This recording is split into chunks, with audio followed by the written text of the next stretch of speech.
আসসালামু আলাইকুম ওয়া রাহমাতুল্লাহ। জীবনের বাঁকে বাঁকে মানুষ ইচ্ছায় অনিচ্ছায় অনেক অপকর্মে জড়িয়ে পড়ে। দুনিয়ার পিছু ছুটতে গিয়ে হারাম হালালের তোয়াক্কা না করে নানা রকম সীমালঙ্ঘন করে থাকে। এসব অপকর্ম আর সীমালঙ্ঘনের মূল কারণ হিসেবে রাসূল সাল্লাল্লাহু আলাইহি ওয়াসাল্লাম একটি বিষয়কে চিহ্নিত করেছেন, তা হচ্ছে দুনিয়ার মোহ।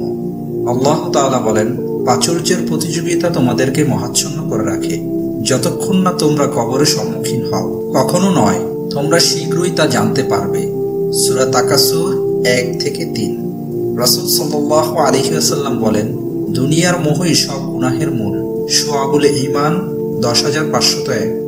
পবিত্র কোরআনে ইরশাদ হয়েছে, বস্তুত পার্থিব জীবনের দৃষ্টান্ত এরূপ, যেমন আমি আকাশ থেকে পানি বর্ষণ করি, যার দ্বারা ভূমি উদ্ভিদ ঘন ও সন্নিবিষ্টিত হয়ে উদ্গত হয়, যা থেকে মানুষ ও জীবজন্তু আহার করে। অতঃপর যখন ভূমি তার শোভা ধারণ করে ও নয়নবিরাম হয়, তার অধিকারীরা মনে করে তা তাদের আয়ত্তাধীন। তখন দিনে বা রাতে আমার নির্দেশ এসে পড়ে ও আমি তা এমনভাবে নির্মূল করে দিই যেন গতকালেও তার অস্তিত্ব ছিল না। এভাবেই আমি নিদর্শনাবলীর বিশদভাবে বিবৃত করি চিন্তাশীল সম্প্রদায়ের জন্য। সূরা ইউনূস আয়াত 24।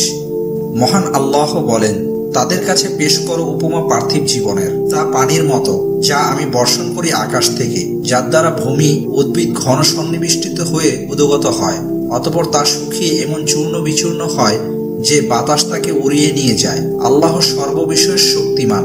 সূরা কাহাফ আয়াত 45। বস্তুত দুনিয়ার মোহমায়া ধন সম্পদের অসুস্থ প্রতিযোগিতা আমাদের ভুলিয়ে রাখে পরম সত্য আখেরাত থেকে, যে আখেরাত আমাদের প্রত্যাবর্তন স্থল, যে আখেরাত আমাদের আসল আবাস স্থল।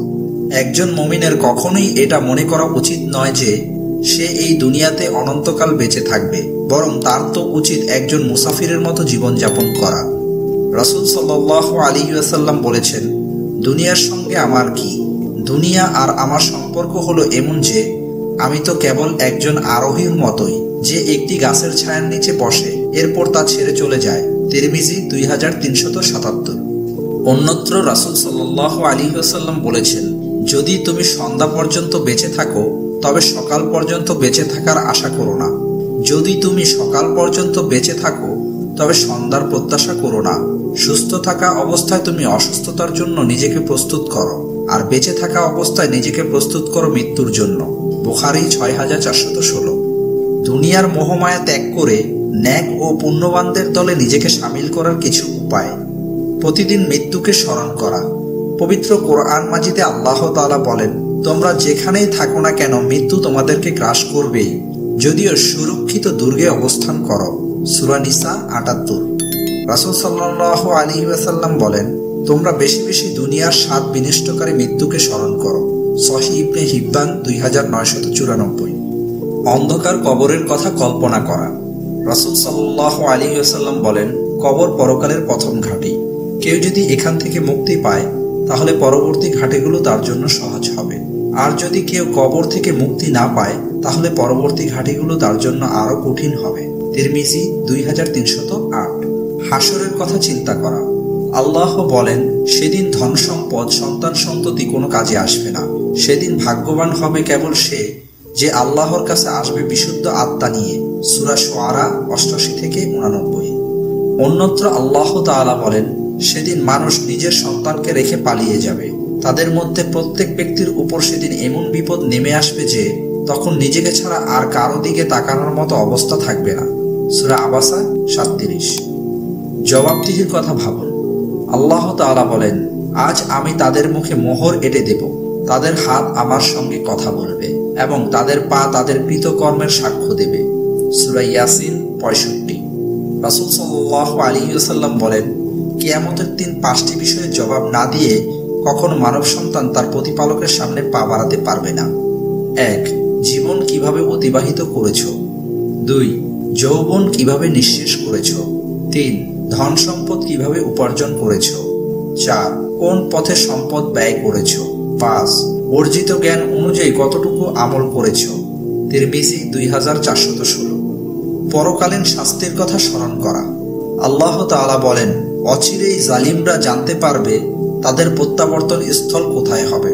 সূরা শুআরা 227। অন্যত্র বর্ণিত হয়েছে, জমিনে বিপর্যয় সৃষ্টি করো না, নিশ্চয়ই আল্লাহ বিপর্যয় সৃষ্টিকারীদের ভালোবাসেন না। সূরা কাসাস ৭৭। আল্লাহ তাআলা বলেন, অনন্তর যে সীমা লঙ্ঘন করে এবং দুনিয়ার জীবনকে অগ্রাধিকার দেয়, জাহান্নামী হবে তার আবাস। প্রক্ষান্তরে যে স্বীয় প্রতিপালকের সামনে উপস্থিত হওয়ার ভয় রাখে এবং প্রবৃত্তি থেকে নিজেকে বিরত রাখে, জান্নাতি হবে তার আবাস। সূরা নাজিয়াত আয়াত ৩৭ থেকে ৪১।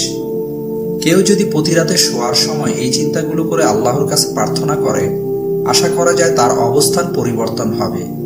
দুনিয়ার প্রতি যে চিন্তা, মনোভাব, অনুরাগ ও আকর্ষণ বিদ্যমান আছে তা লোপ পাবে। আল্লাহ তাআলা আমাদের উপরোক্ত বিষয়গুলো অনুধাবনের মাধ্যমে অবস্থার পরিবর্তন করার তৌফিক দান করুন। আমিন।